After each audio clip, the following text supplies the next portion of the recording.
Sa kauna-unahang pagkakataon sa kasaysayan ng SSS, itinaas natin ang pensyon sa ilalim ng SSS Pension Reform Program.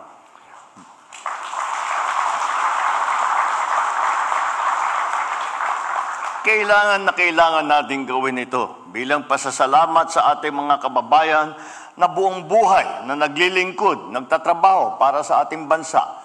Simula nung unang araw ng Setyembre ng taong ito, itinaas na natin ang inyong buwanang pensyon. At taon-taon, ito'y tataas hanggang 2027 na walang dagdag na kontribusyon mula sa mga miyembro ng SSS.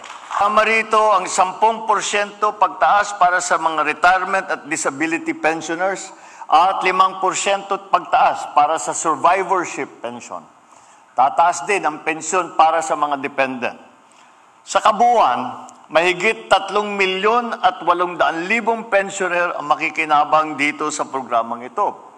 At sa loob ng 3 taon, halos 73 bilyong piso ang mailalabas para sa ating mga pensioner para makabili ng gamot, ng pagkain at iba pang mga pangangailangan nila.